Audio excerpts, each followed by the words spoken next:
उसके साथ लड़की के साथ छेड़खानी हुई थी और वो भी ट्रेन में हुई थी और लड़की ने बताई थी, लेकिन रेप जैसी कोई घटना नहीं हुई। तो दोषी उसको सजा मिले, लेकिन रेप जैसी जो चीजें फैलाई जा रही है किसान आंदोलन को कमजोर करने के लिए, वो बिल्कुल गलत है। शिकायत भी कर रही है और किसी के साथ घूम रही है। तब से वो लड़की को हमने, कविता नाम की लड़की जिसका एफआईआर में भी नाम शामिल है, उसके पास उसको छोड़ दिया था। और किसान आंदोलन में अगर मेरी वजह से आज पहुंचे और मेरा कहीं भी कसूर मिलता है तो आप सब किसान मिलके मुझे जूते चप्पलों से पीटा जाए और सरेआम चौक पे खड़ा करके मुझे तड़पा तड़पा के मारा जाए। अगर मैंने लड़की को हाथ भी लगाया हो, गलत भी बोला हो, तो भी मुझे कड़ी से कड़ी सजा मिलनी चाहिए। टिकरी बॉर्डर ते किसानी अंदोलन च किसानां दा साथ देण आई लड़की दा मामला लगातार गरमाउंदा जा रहा। दस्सिया जा रहा सी कि लड़की दी कोरोना दे करके मौत हो गई, पर उदों सब हैरान हो गए जदों लड़की दे पिता ने अपनी लड़की दे नाल बलात्कार होने दे इल्जाम लगा दिते। लड़की दे पिता दे बयान ते पुलिस दे वल्लों वड्डी कार्रवाई करदियां 6 किसानां दे खिलाफ एफआईआर दर्ज कर ली गई। इस मामले च जिहड़े किसानां ते मामला दर्ज होया उन्हां दे विचों ही एक किसान ने सफाई दिंदियां कहा कि ये सब अंदोलन को बदनाम करने दियां साजिशां ने। साथियों, जैसा कि आप सबको पता चल गया कि किसान आंदोलन में एक एफआईआर दर्ज हुई और जिसमें मेरा नाम भी शामिल है। इसमें ये लिखा गया कि रेप का दोषी और तमाम तरह की अलग संगीन धाराओं के तहत इन 6 लोगों के खिलाफ मामला दर्ज हुआ है। साथियों, ये बहुत बड़ी साजिश है किसान आंदोलन को खराब करने की। इसी के संदर्भ में पिछले 6 तारीख को मीटिंग हुई थी, पंचायत हुई थी टिकरी बॉर्डर के ऊपर, जो लगातार 8.5 घंटे चली। और उस पंचायत में निकल के आया था जिसमें सभी जो बंगाल हम लोग गए थे वो सब शामिल थे।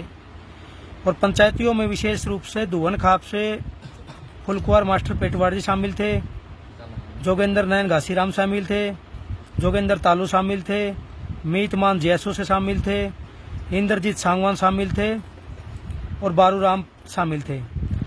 इसमें सब चीजें ये चीज निकल के आई थी कि उसके साथ लड़की के साथ छेड़खानी हुई थी और वो भी ट्रेन में हुई थी और लड़की ने बताई थी, लेकिन रेप जैसी कोई घटना नहीं हुई।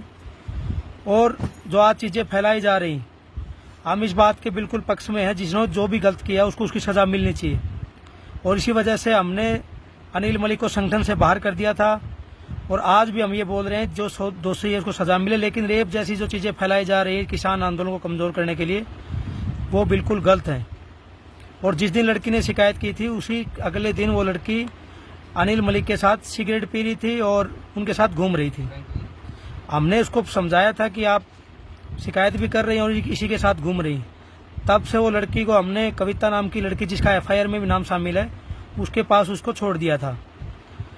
तो साथियों, आज इसमें जब मैंने पढ़ा, रिपोर्ट आई हुई है, इसमें लिखा हुआ कि अनूप सिंह चानोद पिछले 30 तारीख से ही जब लड़की की मृत्यु हुई थी उसी दिन से टिकरी बॉर्डर से गायब है। मैं इसमें आपको बता देता हूँ, 29 तारीख को सुबह भी आए थे और फिर शाम को मीटिंग हुई थी। हरियाणा के जो बुजुर्ग किसान हैं वो मेरे पास आए थे और उसके बाद शाम को पिलर नंबर 764 पे मीटिंग भी हुई थी, जिसमें हमारे बुजुर्ग किसानों के साथ हमारे युवा साथी मनदीप मलिक भी शामिल थे और मोहित इक्कस भाई भी शामिल थे। इसमें यही फैसला हुआ था, बेटा आप थोड़ा इधर उधर हो जाओ क्योंकि मामला अभी गर्म है। आप मानते हैं कि आपने, चलो इसमें कोई कसूर नहीं है, लेकिन हो सकता है सामाजिक तत्व मामला ऐसा है कि आपके ऊपर हमला कर दे, इसलिए आप बॉर्डर के ऊपर ही रहो, लेकिन इस झोपड़ी में मत रहो जो पिलर नंबर 755 पे। तो मैं उस टाइम से 30 तारीख के बाद, मैं 3-4 दिन से मेरे को बुखार आ रहा था, तो उसके अगले दिन मैंने टेस्ट भी करवाया। 30 तारीख को कोविड का टेस्ट करवाया जिसकी रिपोर्ट पॉजिटिव आई। और 6 तारीख को फिर वहाँ जो पंचायत हुई थी टिकरी बॉर्डर पे, उसमें मैं शामिल था। सभी चीजें निकल के सामने आ गई थी। और आज एक बार फिर अभी एफआईआर के बारे में जो लिखा वो पढ़ रहा था मैं। ना मैं किसान आंदोलन से पहले भागा था, अभी मैं किसान आंदोलन में हूँ, अभी मैं टिकरी बॉर्डर के ऊपर मौजूद हूँ। बहुत सारे लोग अफवाह फैला रहे हैं, गलत चीजें फैला रहे हैं, और जब तक ये आंदोलन, ये जंग नहीं जीतेंगे तब तक हम घर नहीं जाएंगे। ये बात पे स्टैंड क्लियर है। और दूसरा, इस मामले में अगर बहन मोमिता की अगर कोई भी वीडियो है, कोई भी अगर वो बोल दे, कोई भी बयान है जिसमें मेरे खिलाफ अगर मैंने लड़की को हाथ भी लगाया हो, गलत भी बोला हो, तो भी मुझे कड़ी से कड़ी सजा मिलनी चाहिए। और किसान आंदोलन में अगर मेरी वजह से आज पहुंचे और मेरा कहीं भी कसूर मिलता है तो आप सब किसान मिलके मुझे जूते चप्पलों से पीटा जाए और सरेआम चौक पे खड़ा करके मुझे तड़पा तड़पा के मारा जाए। ये मैं आपसे निवेदन करता हूं अगर इसमें मेरा कसूर निकले तो। लेकिन अगर मैं बेकसूर हूं और अगर मैं सच्चाई के रास्ते पे हूं तो आप सब साथियों का किसानी जो आंदोलन को बचाने के लिए आप सबका मुझे साथ चाहिए। बहुत सारे साथियों के मैसेज भी मिल रहे जिनको सच्चाई का पहले ही पता है, जो पंचायत में भी शामिल थे कि उसमें मेरा कोई कसूर नहीं। वो सब साथी बोले हम आप सब आपके साथ हैं, सच्चाई की जीत होगी। मैं आप सबसे एक बार फिर निवेदन कर रहा हूं साथियों, किसान आंदोलन को बचाने के लिए जो सरकार जितना भी प्रयास कर रही है उसके खिलाफ हम सबको खड़ा होना पड़ेगा, एकजुटता से इस जंग को लड़ना पड़ेगा। और जो भी गलत करे, जिसने भी कुछ गलत किया है उसको उसकी सजा मिलनी चाहिए। मैं इस बात का पक्षधर हूं। सो पुलिस के वालों 6 किसानों के उत्ते FIR दर्ज कर ली गई है। देखना होगा कि आखिर लड़की के पिता के बयानों च कितनी कुछ सच्चाई है। बिंदु सिंह की report, D5 channel Punjabi. D5 channel Punjabi हुणे सबसक्राइब करो, बेल आइकन ते क्लिक करो।